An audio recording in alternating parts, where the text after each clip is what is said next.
The fluorescent lights of the hospital cafeteria buzzed overhead like dying insects, casting a sickly yellow glow over everything they touched. I stood behind the counter, my hands submerged in lukewarm dishwater that smelled faintly of bleach and yesterday's meatloaf. The clock on the wall read 11:47 p.m. 13 more minutes until my shift ended. 13 more minutes until I could peel off these grease-stained scrubs and drag myself back to the studio apartment I could barely afford. My fingers were wrinkled and raw, the skin around my cuticles cracked from the constant exposure to harsh detergent. I'd stopped wearing my mother's ring weeks ago. The silver had started turning my finger green, and I couldn't risk losing it down the drain. Not when it was the only thing I had left of her. "Emma, table 6 needs clearing," Denise called from the register, not bothering to look up from her phone. She never did. In the 6 months I'd worked here, I'd become part of the furniture, invisible, unremarkable, just another pair of hands to do the work no one else wanted. I dried my hands on my apron and grabbed the gray plastic bin, weaving between tables scattered with the remnants of late-night meals. The cafeteria was nearly empty at this hour, just a handful of exhausted residents and one elderly man who came every night to sit alone with his coffee, staring at nothing. Table 6 was in the far corner, tucked away near the emergency exit. Someone had left their tray, half-eaten pasta congealing in cream sauce, a untouched bread roll, a coffee cup with lipstick stains around the rim. I reached for the tray, my mind already drifting to whether I had enough change for the bus, or if I'd have to walk home again. That's when I smelled it. Not the antiseptic sharpness that permeated every corner of St. Catherine's Hospital. Not the competing odors of cafeteria food and cleaning supplies. This was different. Expensive. A cologne that probably cost more than my monthly rent. Something dark and woody with undertones of bergamot and leather, the kind of scent that belonged in boardrooms and private clubs, not a hospital cafeteria at midnight. I turned, the tray still in my hands, and found myself looking directly at a man's chest. A very well-dressed chest, clad in a charcoal suit that fit like it had been sewn onto his body by someone who understood exactly how fabric should drape over muscle and bone. My gaze traveled upward. Crisp white shirt, no tie, the top 2 buttons undone in a way that seemed both careless and calculated. A jaw that could have been carved from marble. Lips that quirked slightly at one corner, as if he found something amusing about my obvious scrutiny. And then his eyes. Dark. Nearly black in the harsh cafeteria lighting, framed by lashes that were almost obscenely thick for a man. Those eyes were studying me with an intensity that made my breath catch in my throat, like I was a puzzle he was determined to solve. He was young, late 20s, maybe 30, with the kind of devastating good looks that didn't seem quite real, the kind of face that belonged on magazine covers or movie screens, not standing in front of me while I clutched a tray of dirty dishes like a shield. "I'm sorry," I stammered, taking a step back and nearly tripping over my own feet. The tray wobbled dangerously. "I didn't see you there. Did you need something? The kitchen's about to close, but I can probably—" "You're bleeding."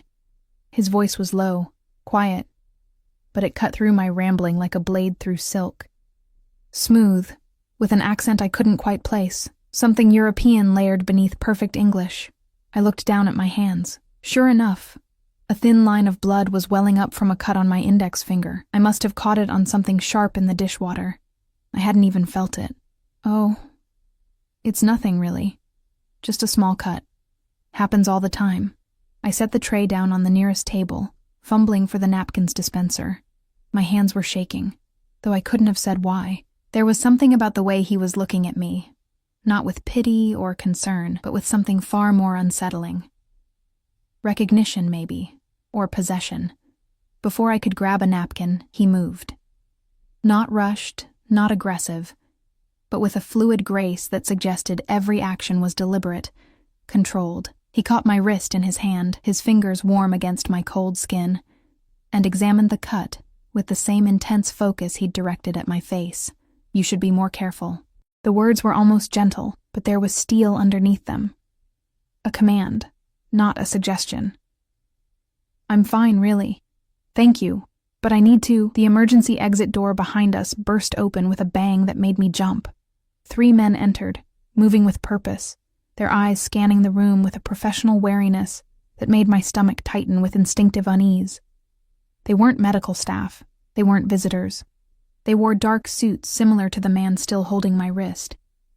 And there was something about the way they carried themselves, the subtle bulges beneath their jackets, the way their hands never strayed far from their sides, that screamed danger. The man in front of me didn't turn, didn't acknowledge them at all. But I felt the change in him, a coiling tension, like a predator suddenly alert to potential threats in its territory. "Sir," one of them said, his voice low and deferential. "The car's ready. We should go. I'll be there when I'm ready, Marcus." Still, he didn't look at them. His eyes remained fixed on me, on the small cut that had already stopped bleeding. "Tell me your name." It wasn't a request. My mouth went dry. Emma Thorne. Something flickered in those dark eyes. Satisfaction, perhaps. Or victory. "Emma." He said it slowly, tasting each syllable like expensive wine. "You work every night?" "Most nights. Tuesday through Saturday, 6 to midnight." The words tumbled out before I could think better of it, before I could wonder why a man like this, surrounded by bodyguards, wearing a suit that probably cost more than my car, would care about my work schedule. He released my wrist finally, but the warmth of his fingers seemed to linger on my skin. From his pocket, he withdrew a handkerchief, actual linen, monogrammed with initials I couldn't quite make out in the dim light, and pressed it gently against my cut. "Keep pressure on it," he instructed, closing my fingers around the soft fabric. "And Emma?"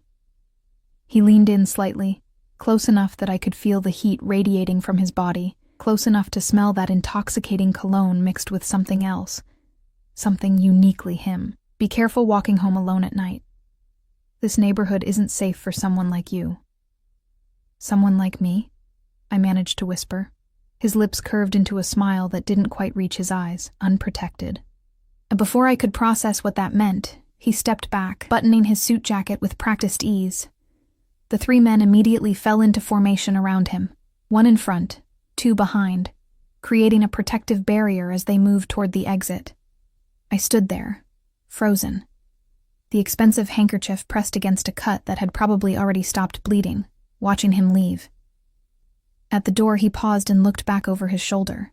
Our eyes met across the empty cafeteria, and I felt something shift in my chest, like a door opening that I'd never be able to fully close again. Then he was gone, and I was left standing alone with dirty dishes and questions I wasn't sure I wanted answered. "Emma, you planning to clear those tables sometime this century?" Denise's sharp voice cut through my stupor. I shook myself, shoving the handkerchief into my pocket and grabbing the tray with hands that still trembled slightly. As I worked through the rest of my shift on autopilot, washing dishes and wiping down tables, I kept catching whiffs of that cologne clinging to my skin, kept feeling the phantom warmth of his fingers around my wrist. It wasn't until I was on the bus home, watching the city lights blur past the grimy window, that I pulled out the handkerchief to examine it more closely. The monogram was elegant, ornate. 2 letters intertwined so artfully it took me a moment to decipher them. DM. I ran my thumb over the embroidered letters, and that's when I felt it. Something small and hard sewn into the corner of the fabric. My heart hammering, I carefully picked at the stitches until a tiny object fell into my palm. A black business card, matte finish, with nothing on it except a phone number embossed in silver. No name, no company. Just those 10 digits gleaming up at me in the dim bus light. I should have thrown it away. Should have left it on the bus seat and never looked back. Instead, I tucked it carefully into my wallet, right next to my mother's photograph, and the $15 that was supposed to last me until next Friday. When I finally stumbled into my apartment at 1 a.m, exhausted down to my bones, I found something that made my blood run cold. Someone had been there. Nothing was missing, nothing disturbed, but I knew. The way my door stuck slightly when it had been closing smoothly that morning. The faint scent of that same cologne lingering in my tiny studio. The sense of violation that prickled along my spine like ice water. On my pillow, pristine against my threadbare sheets, lay a single white rose. Its petals were perfect, untouched by the grime and decay that seemed to coat everything else in my life. Attached to the stem with a thin black ribbon was a note, handwritten in bold, decisive strokes. "You dropped something. I'll be returning it personally. Lock your door, Emma, and keep it locked." My hands shook as I backed away from the bed, my mind racing. I hadn't dropped anything, hadn't lost anything, which meant this was just an excuse. A reason to see me again that he'd manufactured out of thin air. I should have called the police, should have reported the break-in, the implied threat, the way he'd somehow discovered where I lived from a single conversation in a hospital cafeteria, but I didn't. Instead, I picked up the rose with trembling fingers, brought it to my face, and inhaled its perfect, innocent fragrance, while my heart pounded with something that wasn't quite fear and wasn't quite excitement. Something darker and more dangerous than either. The thorns pricked my palm, drawing small beads of blood, and I thought about unprotected girls and expensive handkerchiefs, and the way his eyes had studied me like I was something precious that had been lost, and only now, finally, been found. I thought about danger and dark suits, and the feeling of his warm fingers wrapped around my wrist. And God help me, I wanted to feel them there again. I didn't sleep that night. How could I? With that rose sitting on my nightstand like a beautiful threat, its petals catching the orange glow from the streetlight outside my window. I lay in my narrow bed, staring at the water-stained ceiling, listening to my neighbor's television bleeding through the thin walls and the occasional wail of sirens in the distance. Every sound made me flinch. Every creak of the old building settling made my heart leap into my throat. I'd checked the locks 3 times, the deadbolt, the chain, even the window that overlooked the fire escape. But I still felt exposed, vulnerable, like I was being watched through walls I couldn't see. At some point near dawn, I must have dozed off, because I woke to my phone alarm screaming at me that it was already 9 a.m. I had class at 10, Introduction to Business Management at the community college, one of the 2 courses I could afford this semester while working nights at the hospital. I dragged myself out of bed, my body aching with exhaustion, and stumbled to the bathroom. The mirror reflected what I expected. Dark circles under my eyes, skin pale and sallow, hair a tangled mess. I looked exactly like what I was, a 23-year-old woman working herself to the bone just to stay afloat in a city that would swallow her whole without a second thought. The rose caught my eye as I pulled on jeans and a faded sweater. In the harsh morning light, it looked even more out of place in my shabby apartment. Too perfect, too expensive, too everything. I should throw it away, burn the note, delete that phone number from my memory, and pretend last night never happened.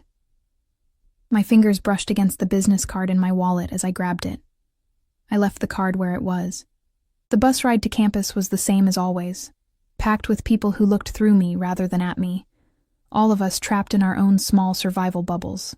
But today, I couldn't shake the feeling that someone was watching.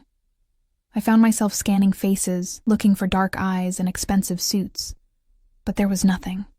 Just tired workers and harried students and the everyday anonymity of city life. Professor Chen droned on about market analysis and competitive advantages. But I couldn't focus. My notes were a mess of half-finished sentences and unconscious doodles. Thorns and roses and initials I didn't remember writing. DM over and over in the margins. Like my hand was trying to solve a puzzle my brain refused to acknowledge. Ms. Thorne, perhaps you'd like to share your thoughts on vertical integration. I looked up to find the entire class staring at me, Professor Chen's eyebrows raised in expectation. Heat flooded my face. I'm sorry, I didn't... My phone buzzed in my pocket, once, twice, 3 times in rapid succession. Phones off in class, Ms. Thorne. You know the rules. Professor Chen's voice was sharp with disapproval. See me after class. The lecture crawled by with agonizing slowness. When it finally ended and the other students filed out, I approached the professor's desk with dread pooling in my stomach. I couldn't afford to fail this class, couldn't afford to lose the fragile academic standing that was my only hope of eventually getting a better job, a better life. Emma? Professor Chen's voice softened slightly as she removed her glasses. Is everything all right? This isn't like you. You're usually one of my best students. I'm fine. Just didn't sleep well. It won't happen again. She studied me with the same kind of intensity that man DM had used last night, but hers was maternal concern rather than predatory interest. You look exhausted. Are you working too many hours at that hospital job? I have to work. The bills don't pay themselves. I understand, but your education should be your priority. If you need resources, the college has programs. I'm fine, I repeated, perhaps more sharply than I intended. Really, thank you for your concern, Professor. Outside, I finally checked my phone. 3 messages from a number I didn't recognize, but somehow knew exactly who it was. Did you sleep well, Emma? You should eat breakfast. You look like you skipped too many meals. I'm having your door replaced today. The lock is a joke. Anyone could get in. My hands went numb. The phone nearly slipped from my grip. He was watching me. Right now, had to be. How else would he know I looked tired, that I'd skipped breakfast, that I was even awake? I spun around, scanning the campus quad with wild eyes. Students lounged on the grass, taking advantage of the unseasonably warm November day. A food truck dispensed coffee and bagels to a short line, nothing unusual. No one paying attention to me, but then I saw it. A black SUV parked across the street, windows tinted so dark they reflected the morning sun like obsidian mirrors. It hadn't been there when I'd arrived. I was certain of it. My phone buzzed again. Don't look so frightened, Emma. I'm simply ensuring you're safe. This neighborhood has a crime rate 40% higher than the city average. Did you know that? I typed back with shaking fingers. Who are you? What do you want from me? The response came immediately. You'll know soon enough. Go to class. Learn something useful. And Emma, don't skip lunch. There's a sandwich shop 2 blocks north, Antonio's. Order the grilled chicken. It's fresh today. My treat. Before I could respond, another message arrived. A screenshot of a mobile payment confirmation. He'd just sent $200 to my Venmo account with the note, "For necessities." I should have sent it back, should have blocked the number and reported him for stalking. Instead, I stood there in the middle of campus, staring at that money like it was both salvation and damnation, because $200 meant I could actually buy groceries instead of living on ramen and cereal. It meant I could pay the electric bill that was already 2 weeks overdue. It meant breathing room in a life that had become one long, suffocating panic about survival, but it also meant I was accepting something from him, becoming entangled, taking the first step into a web I might never escape. My stomach growled, loud enough that a passing student glanced at me with amusement. I hadn't eaten since yesterday's lunch, a bag of chips from the hospital vending machine. I walked to Antonio's. The sandwich shop was small and surprisingly clean, wedged between a laundromat and a convenience store with barred windows. The owner, a round man with flour on his apron and a smile that crinkled his eyes, greeted me like I was an expected guest. "Ah, you must be Emma.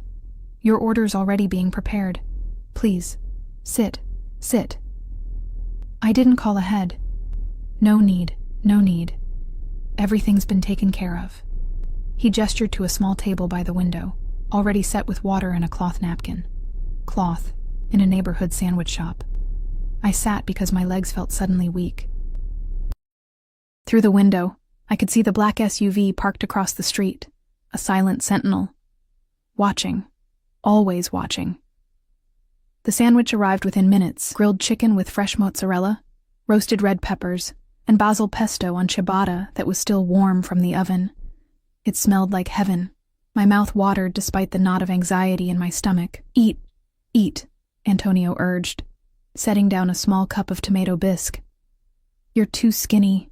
A strong wind would blow you away. The first bite was transcendent. I hadn't realized how hungry I was, how long it had been since I'd eaten something that wasn't prepackaged or reheated.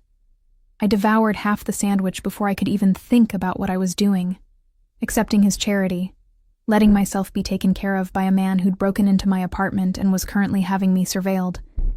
My phone buzzed. I didn't want to look, but I couldn't help myself. Better. But eat the soup, too. You need the calories. I set down the sandwich, my appetite suddenly gone. He's watching me right now, I said to the empty shop. Antonio had disappeared into the back. Always. Get used to it. Why? I typed furiously. Why me? I'm nobody. I have nothing you could possibly want. The response took longer this time. Long enough that I'd almost given up on getting one. Long enough that I'd started eating the soup, which was, infuriatingly, the best tomato bisque I'd ever tasted. You have everything I want, Emma. You just don't know it yet. Finish your lunch. A car will pick you up after your evening class. Don't argue.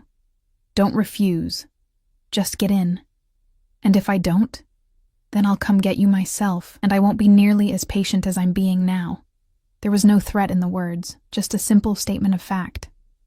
Somehow, that made it more terrifying than any explicit menace could have been.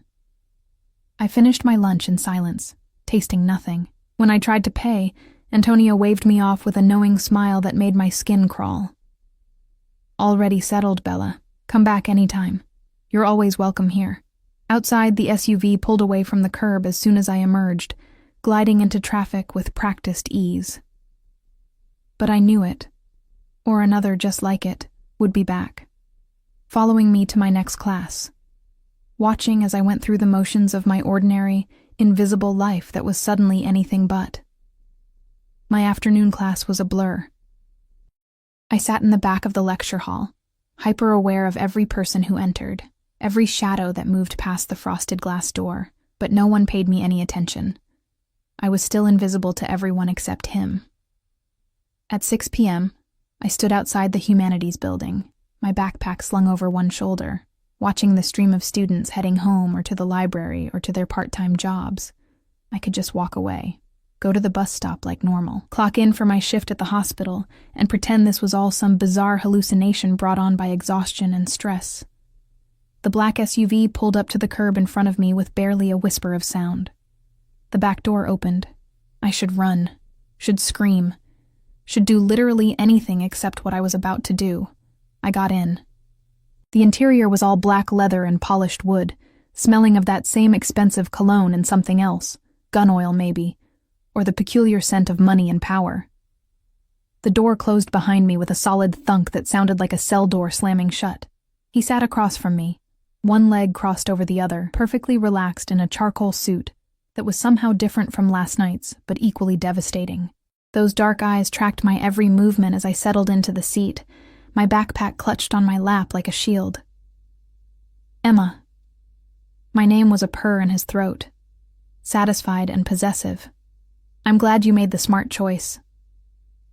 I don't even know your name, I whispered. His smile was slow, predatory. Dante. Dante Moretti. He extended his hand across the space between us, the same hand that had held my wrist last night, that had pressed the handkerchief to my cut. A pleasure to officially meet you. I stared at his hand like it was a venomous snake. Taking it would mean something, would seal some unspoken contract I didn't fully understand. I took it anyway. His fingers closed around mine, warm and strong, and I felt that same electric jolt I'd experienced in the hospital cafeteria. He didn't shake my hand so much as hold it, his thumb brushing across my knuckles in a gesture that was far too intimate for a first introduction. You're trembling, he observed, his voice low enough that only I could hear it over the purr of the engine as we pulled into traffic. Are you frightened of me, Emma? Yes, I admitted, because lying seemed pointless when he could apparently read my every thought and feeling. Good. Fear keeps people alive. He released my hand slowly, reluctantly. But you should know. I would never hurt you. Quite the opposite, actually. Then what do you want? To keep you safe. To give you everything you need. To ensure that you never have to worry about paying bills or eating meals or working yourself to death in that miserable hospital cafeteria ever again. Why? The word came out as barely more than a whisper. Dante leaned forward, his elbows on his knees, closing the distance between us until I could see flecks of amber in those dark eyes. Because 3 months ago, someone stole from me, someone close, someone I trusted. And that someone got your best friend pregnant before he disappeared with $2 million of my money. The world tilted sideways. My best friend. He could only mean Jake, I breathed. Jake Morrison. Yes. Dante's voice had gone cold, all the false warmth evaporating like morning mist. And you, Emma Thorne, are going to help me find him. I don't know where Jake is. The words tumbled out in a rush, panic rising in my chest like floodwater. I haven't seen him in months. Not since he and Sarah Bennett, your roommate from freshman year, currently 7 months pregnant with Morrison's child and living in a women's shelter in Queens because he abandoned her without a cent. Dante's voice was clinical, detached, like he was reciting a grocery list rather than destroying what little remained of my faith in people. I know. I've had people watching her too. The SUV glided through traffic with supernatural smoothness, the city lights beginning to flicker on as dusk settled over the streets. I watched them blur past, my mind struggling to process what he was telling me. Jake and Sarah, a baby. Jake stealing $2 million. None of it made sense. Jake worked in IT, I said stupidly. He fixed computers. He worked in IT for one of my subsidiary companies, had access to certain financial systems, got greedy. Dante pulled out his phone, swiped through it with practiced efficiency, then turned the screen toward me. Recognize this?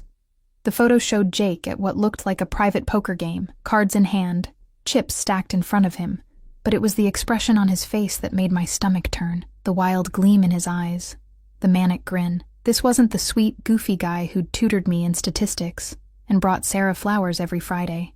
This was someone else entirely, someone desperate and dangerous.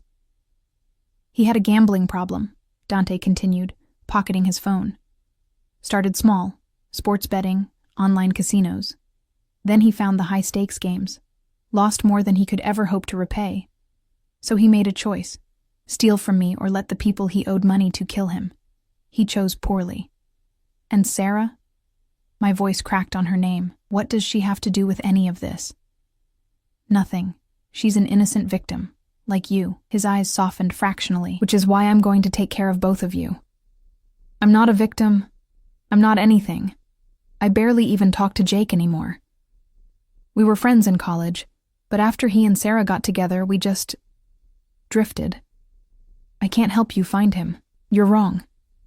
Dante reached across the space between us, his fingers catching my chin and tilting my face up to meet his gaze. The touch was gentle, but utterly unyielding, and I felt my breath catch in my throat. Jake trusts you. If he's going to contact anyone, it'll be you or Sarah. And since Sarah's phone is tapped and she's under 24-hour surveillance, that leaves you. He won't contact me. Why would he? Because 3 days ago, your mother's medical bills were suddenly paid in full. Every last cent. The hospital called you yesterday to inform you, but you haven't checked your voicemail yet. His thumb brushed along my jawline, a possessive gesture that made heat pool low in my belly despite my fear. That was Jake. Guilt money. Which means he's been watching you. Which means he'll reach out soon. I jerked back from his touch, my mind reeling. My mother's bills. The tens of thousands of dollars in debt from her cancer treatment. The collections notices that had been piling up since she died 6 months ago. The constant phone calls from agencies demanding money I didn't have. Gone? How do you know that? How do you know any of this? Because I know everything about you, Emma. His voice dropped to barely more than a whisper, intimate and terrifying. I know you take the 47 bus to work because you sold your car to pay for your mother's funeral. I know you're lactose intolerant, but you still eat ice cream when you're sad because it was your mother's favorite. I know you have a scar on your left knee from falling off your bike when you were 9. I know you cry in the shower so your neighbors won't hear. I know you're drowning, and I'm offering you a lifeline. Tears burned behind my eyes. What kind of lifeline comes with surveillance and threats? The kind that keeps you alive. The SUV slowed, and I realized we were pulling into an underground parking garage, not the hospital, not my apartment. Somewhere else entirely. Jake stole from me, Emma. That means certain people in my organization want him dead, want everyone connected to him dead. The only reason you and Sarah are still breathing is because I've claimed you both as mine. As my responsibility, my property. Property? The word came out sharp, angry. I'm not a thing you can own. In my world, you are exactly that. The vehicle stopped, the engine cutting off, plunging us into sudden silence broken only by the sound of my ragged breathing. But I'm a generous owner. You'll have everything you need: protection, money, a life without fear or struggle. All you have to do is stay close and tell me the moment Jake makes contact. And if I refuse? Dante's expression didn't change, but something shifted in the air between us. Something cold and merciless that reminded me exactly what he was. Not a savior. Not a benefactor. A mafia boss who'd built his empire on violence and fear. Then I remove my protection, and there are at least 5 people in my organization who would happily remedy that situation within the hour. Your body would wash up in the East River by morning, and no one would even notice you were gone. He leaned in close enough that I could feel his breath against my cheek. Is that what you want, Emma, to disappear? To become just another statistic in a city that's already forgotten you exist? No, I whispered, hating how small my voice sounded, hating the tears that finally spilled down my cheeks, hating him for being right, that I was invisible, forgettable, alone in a world that wouldn't mourn my passing. Then stay close. His fingers caught one of my tears, wiping it away with surprising gentleness. Let me take care of you. Let me give you the life you deserve. All you have to do is trust me. I don't even know you. You will. He opened his door and stepped out, then turned back to offer me his hand. Come. There's someone I want you to meet. I stared at that extended hand. Perfectly manicured, strong, connected to a man who could order my death as easily as he'd ordered my lunch. Every instinct screamed at me to run. But where would I go? Back to my crumbling apartment with its inadequate locks. Back to the hospital where I was nothing more than invisible hands washing dishes. Back to a life of slow suffocation and grinding poverty. I took his hand. He pulled me from the SUV with easy strength, steadying me when I stumbled on legs that felt like water. We were in a private garage, immaculately clean, housing a collection of vehicles that probably cost more than my entire neighborhood. 2 of the men from last night, Marcus and another whose name I didn't know, flanked us immediately, their eyes constantly scanning for threats. Dante kept my hand in his as he led me to an elevator, his grip firm, but not painful. Possessive. Like I was something precious he'd finally acquired and had no intention of letting go. Where are we? I managed to ask as the elevator doors slid shut, enclosing us in a small space that smelled like leather and his cologne. My home. Well, one of them. I have several. He pressed the button for the penthouse, and the elevator began its smooth ascent. You'll be staying here from now on. What? No. I have an apartment. I have a job. I have nothing. His voice was flat, final. You have nothing, Emma. No family. No real friends. No prospects. Just debt and exhaustion and a slow march toward an early grave. His free hand came up to cup my face, forcing me to meet his eyes. I'm giving you a chance to live instead of merely survive. Take it. The elevator opened directly into a penthouse that stole what little breath I had left. Floor-to-ceiling windows overlooked the glittering city sprawl, modern furniture in shades of cream and charcoal. Art on the walls that I recognized from my one elective art history class. Originals, not prints, worth more money than I could comprehend. And standing in the middle of it all, looking small and lost and heavily pregnant, was Sarah. Emma! She rushed toward me, or rather waddled as fast as her condition would allow, tears streaming down her face. Oh my God, Emma, I'm so sorry. I'm so sorry. I didn't know. I swear I didn't know what Jake was doing. I caught her in my arms, and we clung to each other like drowning women finding driftwood in a storm. She smelled like the lavender lotion she'd always favored, and feeling her familiar warmth made something inside me crack open. It's okay, I whispered, even though nothing was okay. It's okay. We're okay. Ladies. Dante's voice cut through our reunion, polite but commanding attention. Sarah, why don't you show Emma to her room? I'm sure she'd like to freshen up before dinner. Sarah pulled back, wiping at her eyes, and I saw the changes in her, the roundness of her belly, yes, but also the shadows under her eyes that matched my own, the hollowness in her cheeks that spoke of too much stress and not enough food. But there was something else, too, expensive maternity clothes, a glow to her skin that came from proper vitamins and health care, a diamond bracelet on her wrist that caught the light, gifts or shackles, maybe both. Come on, she said softly, taking my hand. Your room's next to mine. I let her lead me down a hallway lined with more expensive art, my mind still struggling to process everything. My room turned out to be larger than my entire studio apartment, with a king-sized bed dressed in silk sheets, a private bathroom with a soaking tub, and a walk-in closet already filled with clothes in exactly my size.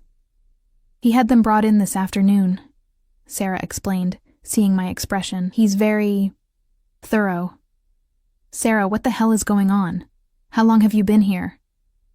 2 weeks. She sank onto the bed with a grateful sigh, one hand rubbing her swollen belly. "After Jake disappeared, I couldn't pay rent. Got evicted. Ended up at the shelter. Then Dante showed up one day with doctors and lawyers and told me I had 2 choices: accept his protection or take my chances on the street." Her eyes met mine, frightened and resigned. "I chose to live. For the baby." "Does he hurt you?" "No. God, no. He barely even speaks to me except to ask if I need anything. The doctor comes twice a week to check on the baby. I have everything I could want except freedom." She laughed, but it was a brittle sound. "I'm a bird in a gilded cage, Emma. And now you are too." I walked to the window, pressing my palms against the cold glass, staring down at the city far below. From up here, the streets where I'd struggled and suffered looked like a toy model, unreal and distant. I could see the hospital where I'd worked, the campus where I'd attended classes, the bus routes I'd memorized, my entire small life mapped out beneath me, already feeling like it belonged to someone else. "He's going to use us to get to Jake," I said quietly. "I know. But Emma..." Sarah's voice was small, frightened. "I don't think Jake's coming back. I think he's going to let us pay for what he did. And I think Dante knows it." Before I could respond, there was a knock on the door. Marcus stepped inside without waiting for permission, his expression professionally blank. "Mr. Moretti requests your presence for dinner in 15 minutes. Both of you." His eyes flicked to me. "He suggests you change into something more comfortable, Miss Thorne. You'll find appropriate attire in the closet." He left before I could argue. Sarah heaved herself up from the bed with a grimace. "Don't fight him on the little things," she advised. "Save your battles for what matters." After she left, I stood alone in this beautiful prison, staring at the closet full of expensive clothes I hadn't chosen and didn't want. My reflection in the mirror showed a woman I barely recognized, pale, exhausted, trapped. I thought about running, about calling the police, about refusing to play whatever game Dante was orchestrating, but then I thought about my mother's paid-off medical bills, about Sarah and her unborn baby, about Dante's casual mention of bodies in the East River and how easily I could disappear. And I thought about the way his fingers had felt against my skin, the heat in his eyes when he looked at me, the possessiveness in his voice when he'd called me his property. I should have been more frightened, should have been planning escape routes and exit strategies. Instead, I found myself wondering what it would feel like to surrender, to stop fighting and struggling and just let him catch me. I changed into a simple black dress from the closet. Designer, perfectly fitted, probably worth more than a month of my wages. When I looked in the mirror again, I saw someone different, someone who might belong in a penthouse overlooking the city, someone who might be worth protecting, someone who might already be falling into a trap she'd never escape. And the most terrifying part, I wasn't sure I wanted to. Dinner was served in a dining room that could have seated 20 but held only 3. Dante at the head of the table, Sarah and me on either side. Crystal chandeliers cast warm light over china so delicate I was afraid to touch it, and the food kept coming in courses I couldn't name, prepared by a chef I never saw. Dante watched me throughout the meal with those dark, unreadable eyes, tracking every bite I took, every nervous gesture, every glance I exchanged with Sarah. He barely touched his own food, seemingly more interested in observing us, observing me, than in eating. "You need to eat more," he said, when I set down my fork after finishing only half of the main course, some kind of fish in a butter sauce that melted on my tongue. "You're underweight." "I'm fine." "You're malnourished. I've seen your medical records. When was the last time you had a physical? Had your blood work done? Actually took care of yourself instead of just surviving day to day?" The invasion of privacy should have angered me. Instead, I felt a strange flutter in my chest, something disturbingly close to being cared for. No one had worried about my health in months, not since my mother died. "I can't afford doctors," I said quietly. "You can now. I've arranged for a full physical tomorrow morning. Dr. Chen will come here. I have class tomorrow. Not anymore. He said it so casually, like he was commenting on the weather rather than dismantling my life piece by piece. I've withdrawn you from the semester. You'll re-enroll in the spring at a better school, Columbia, perhaps, or NYU. Whichever you prefer. I stood up so fast my chair scraped against the floor, the sound harsh in the elegant room. You had no right. That's my education, my future. You can't just... I can do whatever I want. He didn't raise his voice, didn't move from his relaxed position, but the air in the room changed, became heavier, dangerous. You're under my protection now, Emma. That means you do what I say when I say it. For your own good. My own good? You're kidnapping me. I'm keeping you alive. He stood then, moving around the table with that predatory grace, and I found myself backing up until I hit the wall. He didn't stop until he was close enough that I could feel the heat radiating from his body, could smell that intoxicating cologne mixed with something darker. Whiskey, maybe. Or the smoke from whatever deals he'd made today. Do you know what happened to the last person who betrayed me, Emma? Do you want me to tell you the details? No, I whispered. Good. Because those details would give you nightmares. His hand came up to rest against the wall beside my head, caging me in. Jake Morrison is a dead man walking. The only question is how many people he takes down with him. I'm offering you and Sarah a chance to survive his stupidity. All you have to do is let me keep you safe.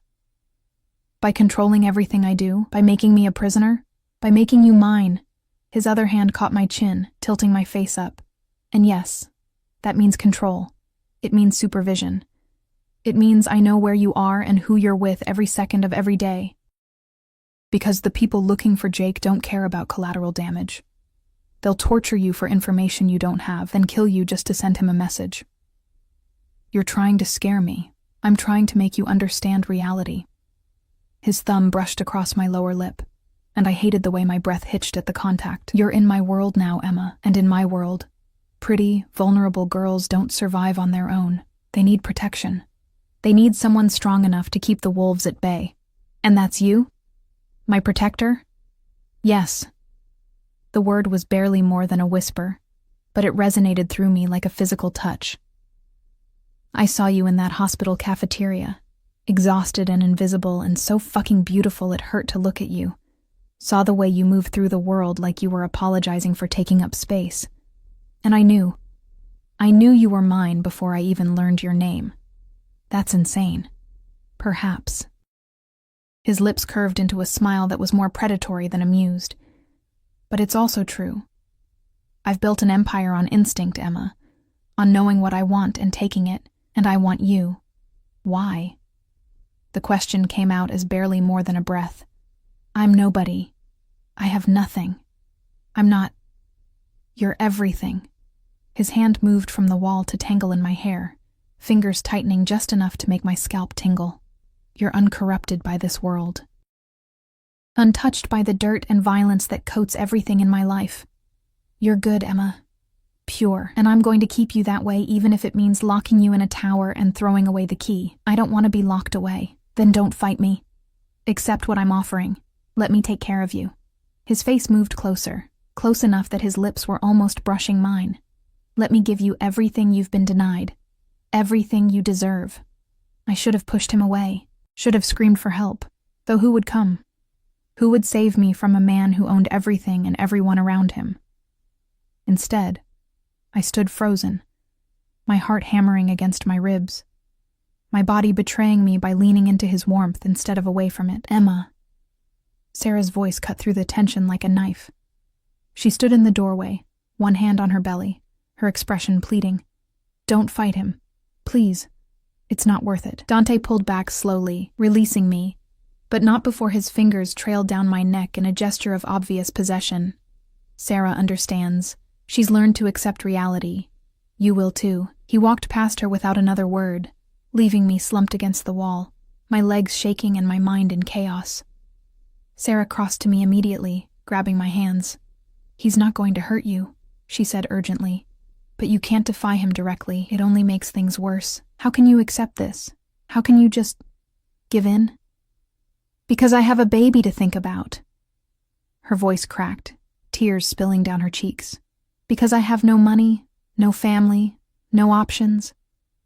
Because Dante Moretti might be a monster, but he's a monster who's keeping us fed and safe and alive.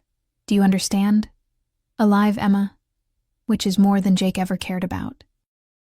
I pulled her into my arms, and we stood there in that beautiful dining room, two women trapped in a gilded cage, holding each other because there was no one else. That night, I lay in my enormous bed, staring at the ceiling and listening to the unfamiliar sounds of the penthouse. Sarah had gone to sleep hours ago, exhausted by the baby and the stress. But I couldn't quiet my mind. My phone, my old cracked phone that I'd somehow been allowed to keep, sat on the nightstand, dark and silent. No messages from Jake, no calls, nothing.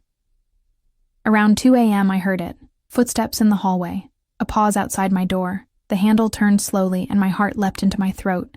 The door opened just enough for a shadow to slip through. Tall, broad-shouldered, unmistakable. "What are you doing?" I whispered, sitting up and clutching the silk sheets to my chest like they could protect me. "Making sure you're still here." Dante's voice came from the darkness near the door. "That you haven't done anything stupid like trying to escape." How would I escape? We're 30 floors up, and I'm sure every exit is guarded. "Smart girl," I heard rather than saw his smile. "But people do stupid things when they're desperate." I needed to see for myself. "You could have checked the cameras. I'm sure you have them everywhere." "I do. But I wanted to see you in person. Wanted to..." He trailed off, and I heard him move closer, his footsteps soft on the plush carpet. "Wanted to make sure you were real, that I hadn't imagined you." The vulnerability in his voice surprised me. This wasn't the cold Mafia boss who'd threatened me over dinner. This was something else. Something raw and almost frightened beneath the armor of control. "I'm real," I said softly. "Yes." He sat on the edge of my bed, and in the faint light from the window, I could see his profile, the strong jaw, the sharp cheekbones, the way his shoulders carried invisible weight. "My mother used to say that some people are meant to save us, that angels wear unexpected faces. I'm not an angel, no. But you're mine to protect, mine to keep safe." His hand found mine in the darkness, fingers intertwining with a gentleness that contradicted everything I knew about him. "I know you're frightened. I know this isn't what you wanted, but I promise you, Emma, I will never let anyone hurt you. Not Jake's enemies, not random violence on the street, not even yourself." "What if you're the one hurting me?" He was silent for a long moment, his thumb tracing circles on my palm. "Then I'll be the monster you need me to be, because keeping you alive matters more than keeping you happy. That's not love. That's obsession. I never said I loved you." His voice dropped to barely more than a whisper. "I said you were mine. There's a difference." He stood then, releasing my hand with obvious reluctance. "Sleep, Emma. Tomorrow you start your new life. Dr. Chen will examine you in the morning. Then you'll meet with the tutors I've arranged. You're not abandoning your education, just adjusting it to a safer format. In the afternoon, you'll accompany Sarah to her prenatal appointment. You're going to be her birth partner when the time comes. You've planned everything. I always do." He moved toward the door, then paused. "And Emma, don't try to contact anyone from your old life. Your phone is monitored. Your emails are being read. If Jake reaches out, you tell me immediately. That's not a request." After he left, I lay in the darkness for hours, my hand still tingling where he'd held it. Outside the window, the city glittered like scattered diamonds, beautiful and cold and indifferent to the small tragedies playing out in its towers. I thought about escape, about authorities, about fighting back. But I also thought about Sarah and her baby, about Dante's casual mention of bodies in the river, about the warmth of his hand and the hunger in his eyes, and the terrifying possibility that some part of me, some damaged, desperate part, wanted to be claimed by someone who saw me, really saw me, even if that someone was a monster. 3 days passed in strange domesticity. Dr. Chen confirmed I was malnourished and anemic, prescribed vitamins I actually had access to, and scheduled follow-up appointments I would actually attend. The tutors were patient and knowledgeable, teaching me more in a few hours than I'd learned in weeks of distracted college classes. Sarah and I fell into an easy rhythm, cooking together in the massive kitchen, watching movies on the huge television, pretending we were just two friends having a sleepover, rather than two prisoners in a gilded cage. Dante was everywhere and nowhere. I'd catch glimpses of him on calls in his office, his voice low and threatening in Italian. He'd appear at dinner, watching me eat with those intense eyes, making sure I finished every bite. Once I woke in the night to find him standing at my window, staring out at the city, and something about his stillness made my heart ache. On the fourth day, everything changed. I was in the kitchen making tea when my phone buzzed. A text from an unknown number. "Emma, it's Jake. I'm so sorry. I never meant for any of this to happen. I need to see you. Need to explain. Meet me tomorrow at 2 p.m. The old coffee shop near campus. Come alone, please. I'm begging you." My hands shook so badly I almost dropped the phone. This was it. The moment Dante had been waiting for. I should tell him immediately, should hand over the phone and let him handle it. But Jake was my friend, or had been. And maybe, just maybe, if I could talk to him, I could fix this, could convince him to return the money, to make things right, to save all of us from whatever nightmare was coming. I deleted the message and typed back, "I'll be there." The phone buzzed again almost immediately. "Thank you. And Emma, don't tell Dante. He'll kill me before I can explain, please." I looked up to find Dante standing in the kitchen doorway, watching me with an expression I couldn't read. "Who was that?" he asked quietly. And in that moment, I made a choice that would change everything. "Nobody," I lied, "just spam." His eyes narrowed fractionally, and I knew. He didn't believe me, but he nodded slowly, like he was accepting my first real betrayal with something almost like satisfaction, like he'd been waiting to see if I would lie to him, like he wanted an excuse for what came next. "Good," he said, moving toward me with deliberate steps. "Because you know what happens to people who betray me, don't you, Emma?" I couldn't speak, couldn't breathe, could only watch as he backed me against the counter, his hands bracing on either side of me, his body close enough that I could feel every breath he took. "Don't you?" he repeated, his voice dropping to a dangerous whisper. "Yes," I managed, "and you would never do that, would you?" "No." "Liar." The word was almost affectionate. His hand came up to cup my face, thumb brushing across my cheekbone. "You're a terrible liar, Emma. Your pulse races, your pupils dilate. You can't quite meet my eyes. It's actually endearing. I don't... Jake texted you, asked you to meet him, and you said yes." He said it with absolute certainty, and my stomach dropped. "Did you really think I wouldn't know, that I wouldn't have alerts on every communication device in this penthouse?" Tears burned behind my eyes. I just wanted to talk to him, to fix this. "There's nothing to fix. He made his choice. Now you've made yours." He leaned in until his lips were against my ear. "Tomorrow at 2 p.m., you'll go to that coffee shop. You'll meet Jake, and you'll wear this." Something cold touched my throat. A necklace settling against my skin, delicate chain, small pendant. I looked down to see a tiny diamond glittering between my collarbones. "It's beautiful," I whispered stupidly. "It's a tracker, and a listening device, and a panic button." His fingers fastened the clasp at my nape with practiced ease. "You'll go to Jake. You'll listen to whatever pathetic excuses he has, and you'll stay close to him, because I'll be listening. I'll be watching. And the moment, the very second, he threatens you or tries to take you away, I'll put a bullet between his eyes. No. Dante, please. He's a dead man, Emma. Has been since the moment he stole from me. The only question is whether you survive his stupidity." His hands gripped my shoulders, hard enough to bruise. "So here's what's going to happen. You're going to be my bait, my beautiful, innocent bait. And when Jake reveals where he's been hiding, who he's been working with, what his plan is, I'm going to end him. Understand?" I nodded, tears finally spilling down my cheeks. "Good girl." He kissed my forehead. a gesture so tender it made my heart crack. Don't worry, I'll keep you safe. That's what I do. I keep what's mine. He left me there, shaking and crying, the necklace heavy around my throat like a collar, like a leash, like a promise that I would never, ever be free. The coffee shop looked exactly as I remembered. Faded brick exterior, mismatched furniture visible through steamed windows, the perpetual smell of burnt espresso and old books. I'd spent countless hours here during my freshman year, studying with Sarah and Jake, believing the world was full of possibilities instead of traps. That girl felt like someone else entirely. I sat at a corner table, my hands wrapped around a latte I couldn't taste, the necklace heavy against my collarbone. Every instinct screamed at me to run, but where would I go? Dante's men were everywhere.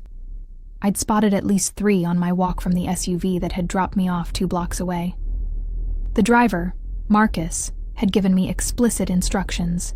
Stay visible, keep the necklace on, don't leave with Jake under any circumstances. As if I needed the reminder. As if I could forget the way Dante had looked at me this morning before I left. His dark eyes burning with something between possession and worry. His fingers lingering on my face like he was memorizing every detail in case it was the last time he saw me. Stay close, he'd murmured against my temple, and come back to me. Not a request, a command. But his voice had held something raw beneath the authority, something that sounded dangerously close to fear.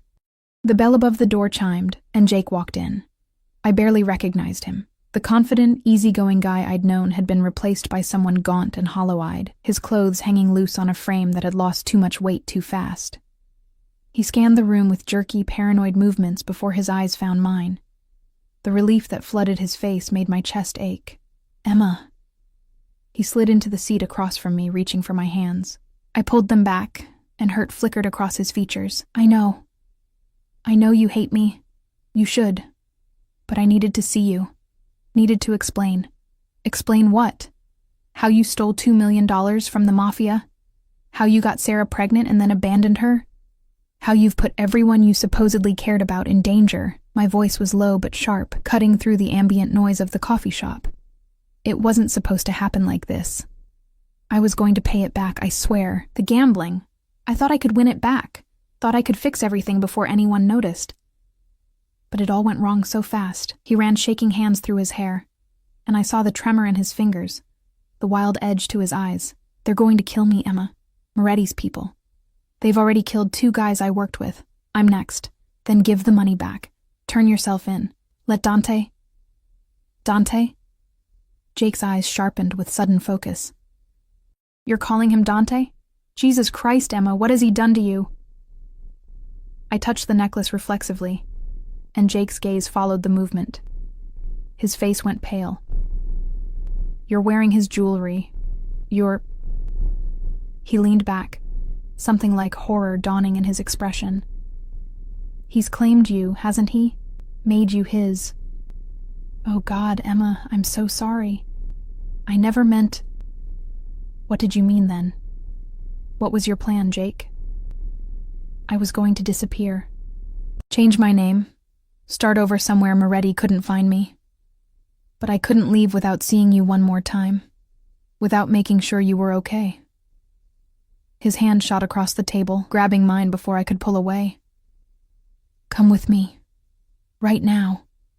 I have a car 2 blocks from here. We can be across the state line in 3 hours. Mexico by tomorrow. He can't chase us forever. And Sarah? Your baby? Guilt flashed across his face, quickly buried. Sarah made her choice. She's safer with Moretti's protection than she would be on the run with me. You're a coward. The words came out flat, factual. You're willing to let her raise your child alone while you run away from your mistakes. I'm willing to survive. That's more than most people who cross Dante Moretti can say. His grip tightened painfully on my hand. Please, Emma. I'm begging you. Come with me. I can't lose you too. You're the only good thing I have left. I looked at him, really looked at him, and saw the truth beneath the desperate words. He didn't love me. He'd never loved me. I was just another escape route, another tool to ease his conscience, Another thing he could take because he'd already lost everything else. "No," I said quietly. "Emma." I said, "No, Jake." I pulled my hand free, standing up. "You made your choices. Now you get to live with the consequences." "He'll kill me." Jake's voice rose, drawing looks from other patrons. "Is that what you want? My blood on your hands?" My hands are already dirty. I picked up my purse, my legs surprisingly steady considering how my heart was racing. "Goodbye, Jake." I made it 3 steps before his hand locked around my wrist, yanking me back hard enough that I stumbled. His face was twisted with panic and rage, all pretense of the friend I'd known completely gone. "You're not leaving. You're going to help me whether you want to or not. Moretti wants you alive, which makes you valuable, makes you leverage." He started dragging me toward the back exit, his grip bruising. "You're coming with me, and you're going to help me negotiate." The cafe door exploded inward. Later, I would try to piece together exactly what happened in those next 30 seconds. But in the moment, it was just chaos and violence, and the sound of my own screaming. Dante moved through the space like death incarnalized, fluid, purposeful, unstoppable. 2 of his men flanked him, weapons drawn, but he didn't need them. His fist connected with Jake's face with a crack that made my stomach turn. Jake released me, stumbling backward, blood pouring from his nose. "Don't," I started. But Dante was already there, hauling Jake up by his collar and slamming him against the wall, hard enough to rattle the framed photos hanging there. "You touched her." Dante's voice was barely above a whisper, but it carried enough venom to kill. "You hurt her." I can see the bruises forming on her wrist from here. I didn't mean." "Shut up." Dante's hand moved to Jake's throat, applying pressure. Jake's face started turning purple. "You stole from me. You endangered innocent people. And now you've put your hands on something that belongs to me. Give me one reason I shouldn't snap your neck right here.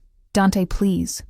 I found my voice, moving closer despite the carnage, despite the very real possibility that I was about to watch a man die. "Please don't. Not here. Not like this." His eyes flicked to me, and what I saw there made my breath catch. Fury, yes, but also fear. Real, visceral fear that something had happened to me, that I'd been hurt, that he'd been too late. "He bruised you," Dante said, his voice rough with barely controlled rage. "He put his hands on you with intent to harm, to take you from me. But he didn't. I'm fine. I'm here. I'm safe." I stepped closer, close enough to touch his arm. "Please. Let the law handle him. Let him face real consequences, not just this." For a long moment, Dante didn't move, didn't breathe. Then, with visible effort, he released Jake, who collapsed to the floor, gasping and choking. "Marcus," Dante said without looking away from me, "call our contacts in the FBI. Mr. Morrison is ready to surrender himself for embezzlement and theft. I'm sure they'll be very interested in his cooperation regarding certain other criminal enterprises in exchange for protective custody." "You can't," Jake wheezed, but Marcus was already hauling him to his feet. "I just did." Dante's attention was entirely on me now, his hands coming up to cup my face with a gentleness that contradicted the violence of seconds before. "Did he hurt you? Tell me the truth." "My wrist." I showed him the forming bruises, and his jaw clenched so hard I could hear his teeth grind. I should kill him for this. "But you won't. Because I'm asking you not to." I covered his hands with mine, feeling them tremble slightly, the only sign that he wasn't as controlled as he appeared. "Because I'm safe. Because you kept your promise." Something shifted in his expression, the hard edges softening, the predator receding to reveal something almost vulnerable beneath. "You came back to me. You could have run, could have left with him, but you came back. I never planned to leave. The truth of it surprised me. I was angry that you used me as bait, angry that you manipulated the situation, but I never wanted to leave. Why?" The question was barely audible, like he was afraid of the answer. "Because I struggled to find the words for feelings I didn't fully understand myself. Because you see me. Really see me. Not as invisible Emma who washes dishes and fades into the background, but as someone worth protecting, worth keeping, worth claiming. You are worth all of that and more. His thumb brushed across my cheekbone, wiping away tears I hadn't realized were falling. You're worth burning the world down for. That's terrifying. I know, but it's also true. He leaned his forehead against mine, and I could feel him breathing, could feel the rapid beat of his heart against my chest. I'm not a good man, Emma. I've done things that would make you sick, hurt people, killed people, built an empire on blood and fear. But with you, God, with you, I want to be different, want to be the man you see when you look at me. I see a monster, I whispered. I know. But I also see someone who paid my mother's medical bills, who's taking care of Sarah and her baby, who holds my hand in the dark and checks on me while I sleep to make sure I'm real. More tears fell, hot and fast. I see someone who's obsessed with me in a way that should terrify me, but instead makes me feel more alive than I have in years. His hands tightened on my face. Emma, I'm not saying I love you. I don't even know if I like you most of the time. But I'm saying I choose this. Choose you. Choose staying close instead of running away. I met his eyes, dark and intense, and entirely focused on me. Because maybe I need to be claimed just as much as you need to claim me. The kiss was inevitable. His lips crashed against mine with desperate hunger, one hand tangling in my hair while the other wrapped around my waist, pulling me flush against him. I could taste coffee and mint and something darker. Possession, maybe, or surrender. I kissed him back with equal fervor, my hands fisting in his shirt, holding on like he was the only solid thing in a world that had turned liquid and uncertain. When we finally broke apart, both breathing hard, I was distantly aware that we were still in the coffee shop, that people were staring, that Marcus was efficiently removing Jake while police sirens wailed in the distance. But none of it mattered. Nothing mattered except the way Dante was looking at me, like I was oxygen, and he'd been drowning, like I was salvation for a man who'd long since given up on redemption. Take me home, I said quietly. Home? Your penthouse. Our penthouse. I tested the words, found them fitting better than they should. Take me home, Dante. The smile that crossed his face was pure, unguarded joy. Brief and brilliant as lightning before his usual controlled mask slipped back into place. But I'd seen it. Seen the real man beneath the monster. And I wasn't afraid anymore. 3 months later, I stood in the penthouse nursery, watching Sarah rock her newborn daughter while late afternoon sunlight streamed through the windows.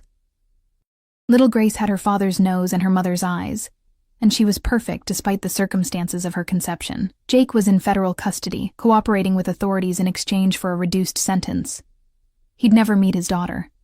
Sarah had made that choice, and I supported it. Dante appeared in the doorway, silently as always, watching me watch them. His arms came around my waist from behind, pulling me back against his chest. You're good with her, he murmured against my hair. She's easy to love. Like her aunt. I turned in his arms, looping mine around his neck. In 3 months, so much had changed. I'd re-enrolled in school, Columbia, as he'd suggested, and was thriving with tutors who actually cared about my education. I'd gained weight, color returning to my cheeks, the constant exhaustion fading. I'd learned the contours of Dante's world, dangerous and violent and not remotely what I'd planned for my life, but I'd also learned the contours of his heart. The way he still checked on me at night, the way he remembered that I liked my coffee with too much cream, the way he'd commissioned a portrait of my mother so I'd never forget her face. The way he touched me like I was precious and kissed me like I was air. I have something for you, he said, pulling back slightly to retrieve a small box from his pocket. My heart stuttered. Dante, it's not what you think. Not yet. He opened it to reveal a key, old-fashioned, ornate, beautiful. This is the key to a gallery space downtown. I bought it this morning. It's yours. Mine? I don't understand. You mentioned once that you'd wanted to study art history. that you'd dreamed of opening a gallery someday before life got in the way. His fingers closed around mine, pressing the key into my palm. Now you can. Sarah can help manage it when Grace is older. You'll have your own business, your own purpose beyond being my beautiful bird in a gilded cage. Tears pricked my eyes, happy ones this time. You remembered that? I remember everything about you, Emma. Every dream you've mentioned, every casual wish, every small thing that makes you smile. He cupped my face, his expression intense. I know I've taken your freedom. I know I've controlled and manipulated and forced you into this life, but I'm trying. God, I'm trying to give you reasons to choose to stay beyond fear or obligation. I already have my reasons. I kissed him softly, tasting the surprise on his lips. You, Dante. You're my reason. Even though I'm a monster? Especially because you're a monster who's trying so hard to be a man for me. I smiled against his mouth. My monster. My protector. My obsession. Yours, he agreed.